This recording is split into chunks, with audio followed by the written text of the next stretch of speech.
Hello and welcome to episode 5 of our podcast here on Beta Tekli. My name is Tsion Tesfaye and I'm here with Kesis Seife, who is from Kansas City.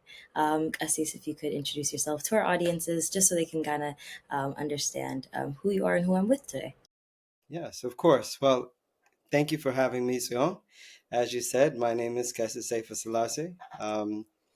I am in Kansas City. I'm the administrator of Madani Alem, Ethiopian Orthodox Church here in Kansas City.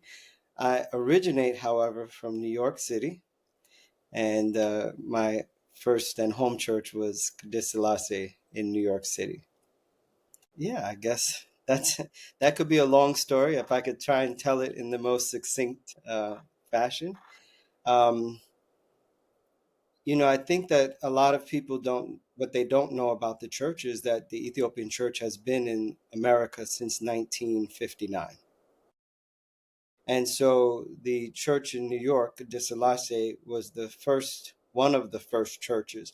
The original church in New York was St. Michael's Church. It was established in the 1950s by Abuna Theophilus, who was then at that time the assistant patriarch of the Ethiopian church. The patriarch of the church was Abuna Basilios, the first patriarch. And during that time, um, Abuna Theophilus came to the United States. He came to the United States through correspondence. And the reason why I say it could be a long story is because the way the Ethiopian church actually came to the United States was that there were African Americans who were interested in becoming Orthodox. If you know the history of New York City, there is a very popular church that is a Protestant church called Abyssinian Baptist Church. Abyssinian Baptist Church is in Harlem, New York. And there were a group of people in Harlem who had reached out to the Ethiopian Patriarchate asking them to send representatives. This happened because during the early part of the 20th century, in the early 1930s and 40s, there was there were two big things happening. One, there was the World War, but two, there was imperialism all throughout Africa. And so the concept of an African diaspora was very prevalent. There were people who left from Africa through slavery, through imperialism, and all of these people ending up in the United States of America started to really think about, well, what was Africa like before Europeans occupied it through imperialism? And for many people, they found that answer through the efforts of an Ethiopian physician who was sent to America to try and create awareness of Ethiopia because of the Italian invasion of Ethiopia. A lot of people who were of African descent had no clue about it. So there was a doctor by the name of Malaku Beyene who came to America, and he established a political organization called the Ethiopian World Federation. That federation's mission was to create awareness about Ethiopia among the African American and African diaspora, because as the Italians invaded Ethiopia, none of the European countries came to support it.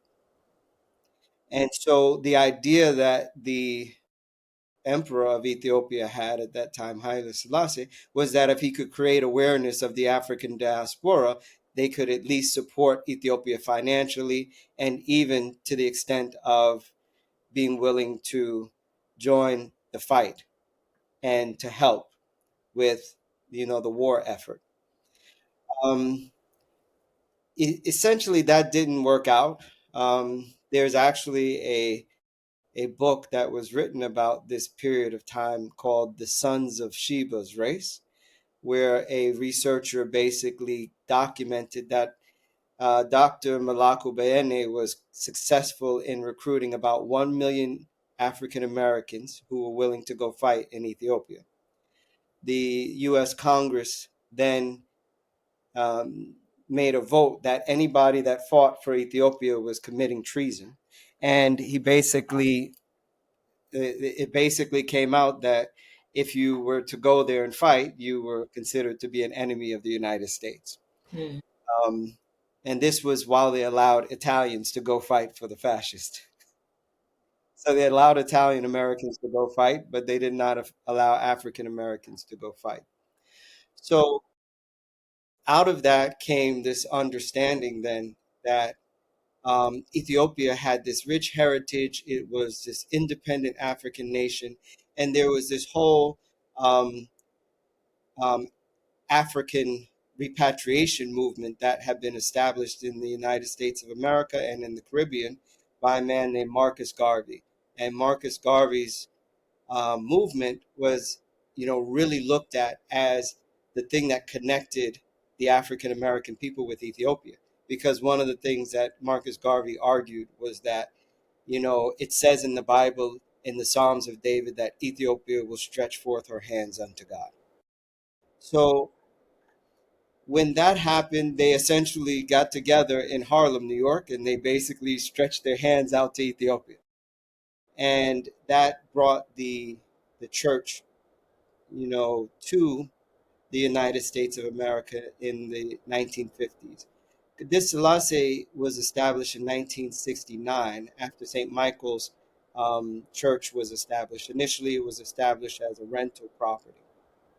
And the philosophy that they came with was that, they wanted to add to what the African American people already had. Mm. We had economic opportunity here, things, development, and all of those things, but they didn't have a connection back to Ethiopia. So for me, I ended up going to college, learning a lot about, African American history. And in college, I was interested in political science and, African history. I studied African political um, systems, and I learned about imperialism.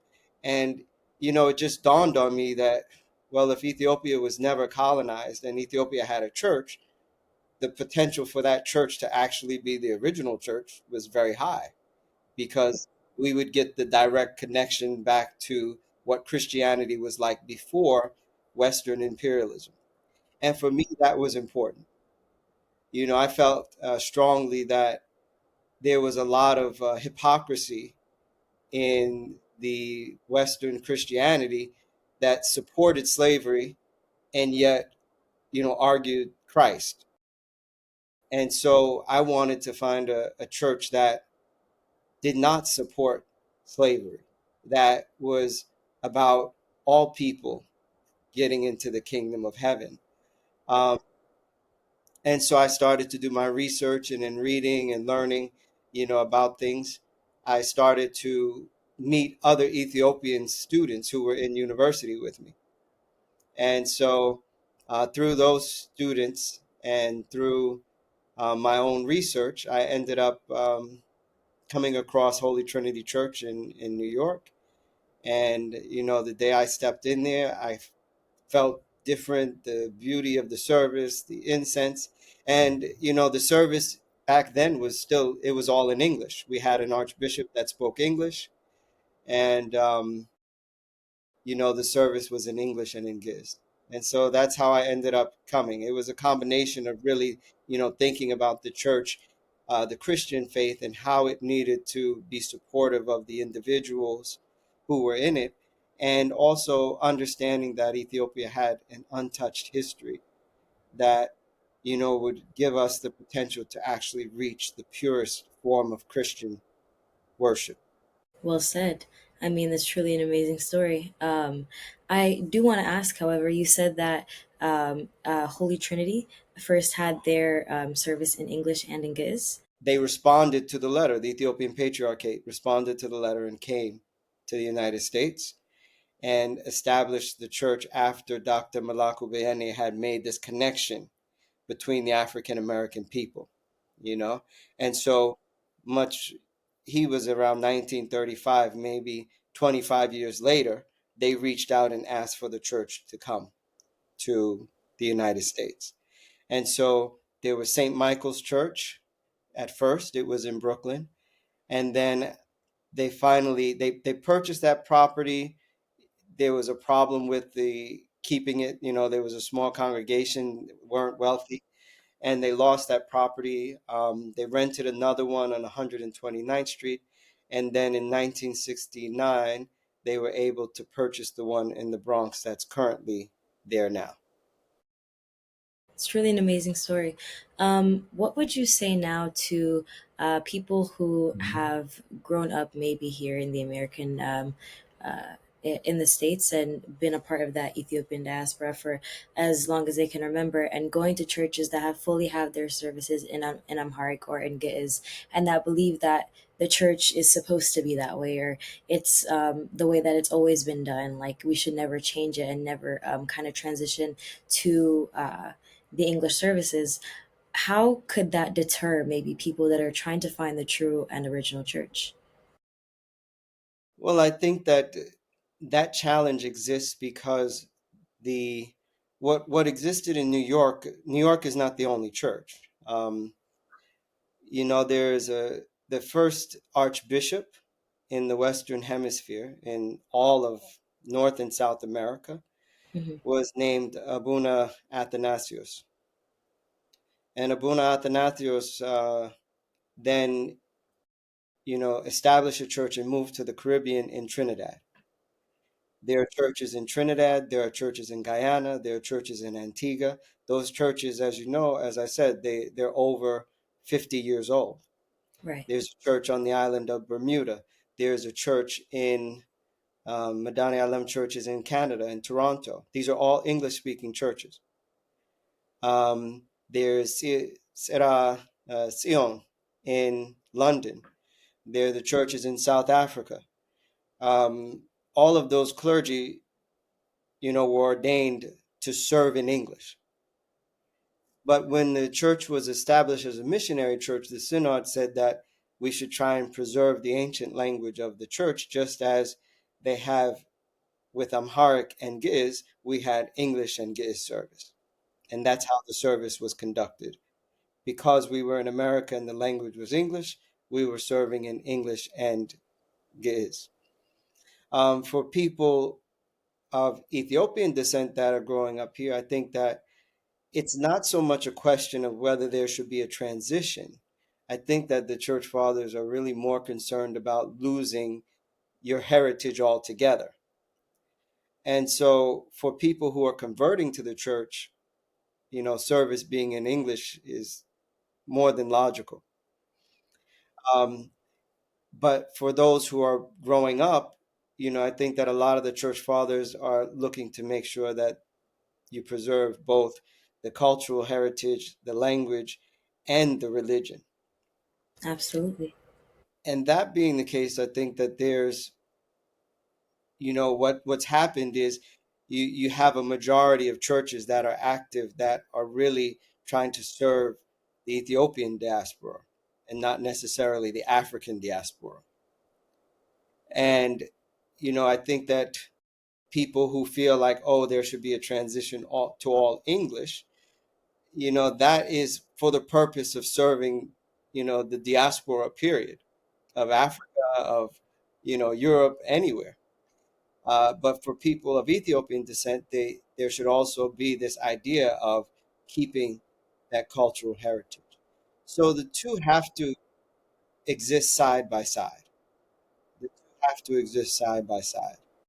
Um, there's there's no need to completely transition to English for the next generation if there are young people who feel comfortable in Amharic. But I think that the big challenge is that is the church going to remain as two separate entities, or meaning there's a missionary church and there's a church for those who are native to Ethiopia, or is the church going to, if your generation is planning to take on that role of spreading the church to other people, then doing it in English makes perfect sense.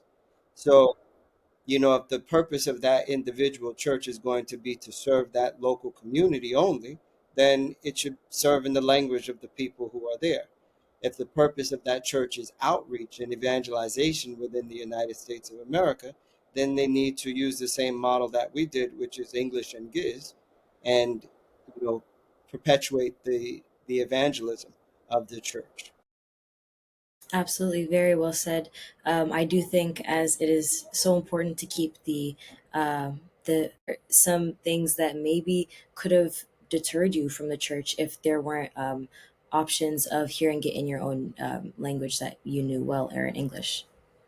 Yeah, well, my story is, I guess, a little bit different in the sense that,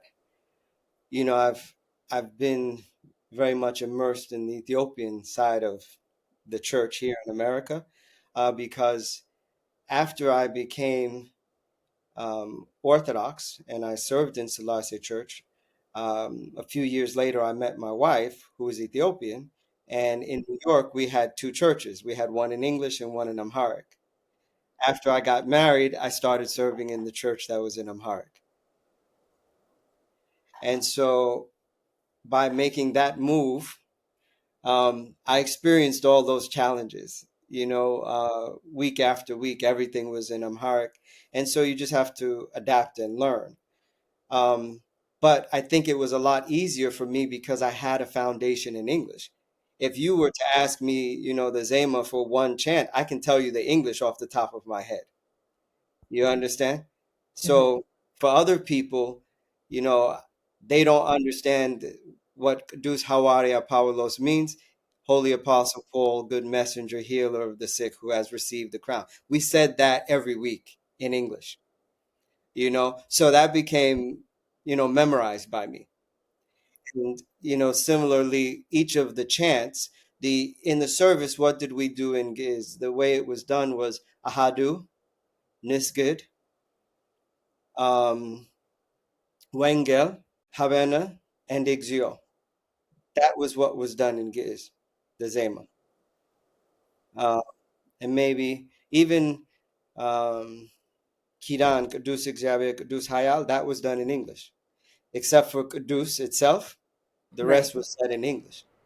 So just like you could say it in Giz and then, recite it. So that was it was a good foundation for me.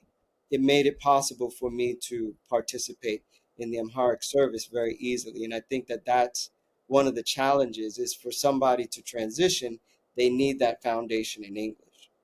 But I think it's as simple as like creating a class, right? And we learn the English and then that person goes and learns the Zema as well. That's true. Now coming into, I guess, fast forward to 2025 and seeing the abundance of EOTC churches all throughout the states. I mean, what feels like almost every single state, if not every single state. What are some things that maybe our church can grow on when it comes to evangelizing and pushing our faith out into maybe spaces where people haven't even heard of EOTC? Yeah, I think that evangelization is something that is very important for our church. Can I read you something?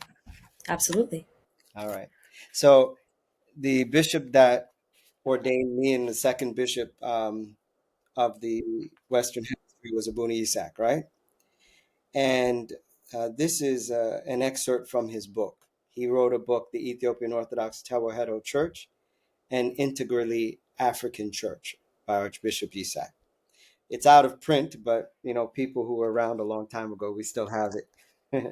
It's over 30 years old. Kind of tells you how long I've been around, right? Um, so this is what he says. He says in his book about Ethiopian Orthodox Church abroad, he says, "We are in a period of national and cultural revival and have reached the right age for all people of African descent to investigate the past and look forward to rediscovering their cultural heritage. It is the proper time for every national group to search for their identity. The Jews need to practice the rites of Judaism. The Western nations need to belong to the life of the great Western civilization. The African descendant, too, wants to identify himself with the spirit of Africanism. Of course, this act should not conflict with the country to which the individual national group legally belongs. If any different culture or form of worship is introduced to a country, it should be considered a contribution. All nations have from time to time made special cultural contributions to one another. That made them outstanding internationally, economically, and spiritually. Africa has made her contribution. This contribution, for the most part, is spiritual. The Ethiopian Orthodox Church has stretched her hands unto the east and the west and has established branch churches. So, I think that what we have to realize is that evangelizing in the church is really the Ethiopia's contribution to the rest of the world. Ethiopia, unlike other countries, may not be giving the Western world oil or diamonds or things like that. But as Archbishop Isaac said years ago, his understanding of why evangelization was important is because Ethiopia was given a very special gift, a spiritual gift. And that spiritual gift needs to be contributed to the rest of the world. And so evangelization is a contribution. And that means that the African American person can add to themselves this spiritual contribution. It's not to take away and say, oh, you have to stop speaking English and, only speak Amharic, do everything the way somebody who is Ethiopian does it. It's to add to what they have. So, in a sense, it's the idea of baptizing everyone else's culture with the seasoning of Orthodox Tewahedo. Absolutely. Well said. And then finally, last but not least, what would you tell people that maybe are watching this video hoping to hopefully convert to the EOTC faith, or maybe trying to learn more, or even someone that has been grown up or raised in the church and that is just trying to figure out what ways can they hopefully spiritually strengthen themselves? And yeah, what's some advice you would give? I think the first step in spiritual strength is to attend church regularly. If someone is interested in becoming Ethiopian Orthodox, go visit a church. As you said earlier, there's a church in almost every state. That's true. Um, I think that that's always the first step, not only for those who want to convert, but for those who are born into it. It's just the beginning. The first steps are to honor the Sabbath and going to church. And I know a lot of people say they don't understand, but I think that, in going to church, our church fathers teach us that, you get a spiritual message from God just as much as, an intellectual message from God. You get a spiritual message when you see somebody bow down and put their face to the ground. And you might reject that and say, oh, the floor is dirty. Why would I do that? So many people walk on it. But if you get the spiritual message from that, it's to humble yourself, right? You get a spiritual message from seeing other people standing with their hands raised and praying. You might say, oh, that's embarrassing. But if you get the spiritual message, it means that, I should lift my hands up and ask and beseech God for the things that you can always see things that are not going right in church, in any church. If you go to the place where people are just hanging out and talking, that's what you'll get from church. But if you go to the place of the sanctuary where people are worshiping and the priest is asking and praying on behalf of other people for the salvation of those people's souls and his own, then you'll get that spiritual blessing. You'll start to understand what it means to be like the angels in heaven worshiping God. Very well said. Thank you, Assis, of course, for joining me. All of your remarks are always insightful. I definitely think what I took away for sure is the quote that you said at the very end, saying that the very first steps are to honor the Sabbath. And I think that is so incredibly important. And of course, thank you for joining us here on this podcast.